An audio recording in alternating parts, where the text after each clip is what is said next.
Olá, seja bem-vindo ao Nada Trivial, esse canal onde a gente trata de neurociência aplicada ou até mesmo a neurociência básica de forma simples, porém sem perder a complexidade que tem nesse tema. E hoje, segunda-feira, dia de Inspiring Brains, vamos falar de neurociência aplicada ao ambiente corporativo. E eu quero falar um pouquinho sobre a ideia do Long Life Learning, que é basicamente aprendizado contínuo durante toda a vida, ou uma vida na qual aprender é um aspecto habitual do indivíduo. E de fato, isso é uma mudança que ocorreu nos últimos tempos, né? Porque lá atrás, quando eu era criança, adolescente, jovem, a ideia era que você ia fazer parte de um processo de educação, ia adquirir conteúdos da faculdade, quem sabe uma pós-graduação, e depois você ia trabalhar e aplicar esses conhecimentos. Mas bem na minha vez, né, na minha hora de curtir essa ideia de estudo um pouco e depois aproveita o que estudou, as coisas mudaram. E eu já senti, mesmo tendo hoje 53 anos, eu já senti o impacto de precisar manter uma educação continuada, justamente porque, especialmente na minha área, neurociência, os conhecimentos eles são produzidos numa velocidade assustadora, né?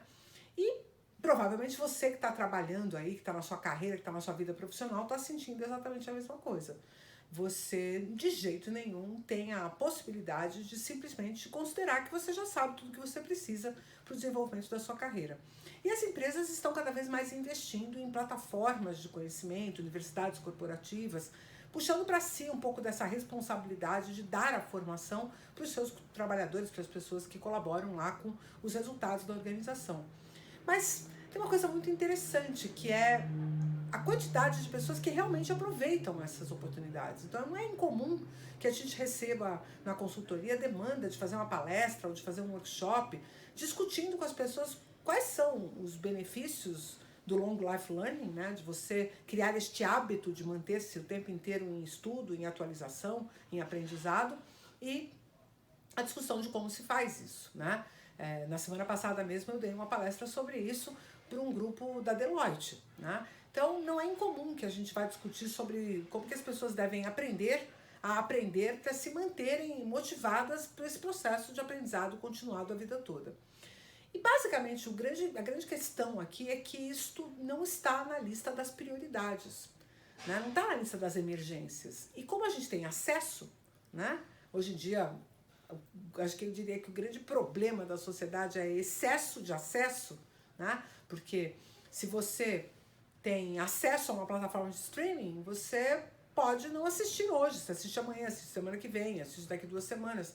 E essa falta de urgência, né, de escassez mesmo, faz com que você procrastine, prorrogue e vá colocando à frente do seu cotidiano as coisas que realmente são emergenciais. Na vida laboral, toda hora tem, né, uma emergência, tem uma coisa. E muitas vezes a gente não consegue usar o tempo que a gente tem de trabalho, né, o dia de trabalho, para proceder ao aprendizado. Ele acaba tendo que fazer isso em horários extra, obviamente, horários à noite, horários de final de semana, aonde esse processo de aprendizado vai competir com outras coisas que também são importantes, como seus hobbies, a relação com a sua família, o contato com as pessoas que você ama, e até mesmo você poder relaxar, né, poder sentir que você está bem, que você, né, está dentro de uma dinâmica de saúde mental e física.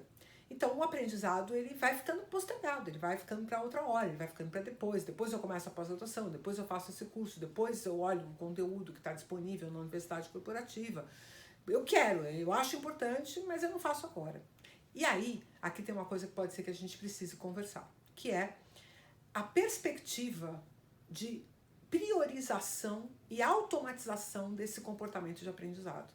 De você efetivamente colocar na sua vida momentos, situações onde você se dedica ao seu desenvolvimento e encontra a motivação intrínseca para fazer isso, que é perceber que o aprendizado, a aquisição de conteúdo te tira de uma perspectiva de fragilidade. Vamos falar um pouquinho sobre isso, eu já falei em outros vídeos, mas fragilidade é um conceito de que frente a algum abalo, alguma mudança, alguma alteração, o sistema pode ruir, né? Então, o símbolo que o autor que discute essas questões trouxe para isso é um copo de cristal. né? Se você quiser mandar um copo de cristal viajar pelo correio, a chance que tem dele chegar inteiro lá é muito baixa. Você vai ter que empacotar com milhares de camadas para diminuir a fragilidade desse objeto. Quem fala sobre isso é o Nassim Taleb, né, que é um economista importante, que teve uma participação crucial na nossa compreensão sobre como a gente faz predições e antecipa recursos. E ele fala que frágil é todo sistema que, de frente a um abalo, quebra. E você, quando você tem pouco conhecimento, ou quando você se atualiza pouco, você fica frágil.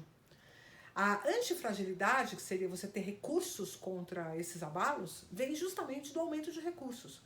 E a principal ferramenta de aumento de recursos que você tem é o processo de aprendizagem.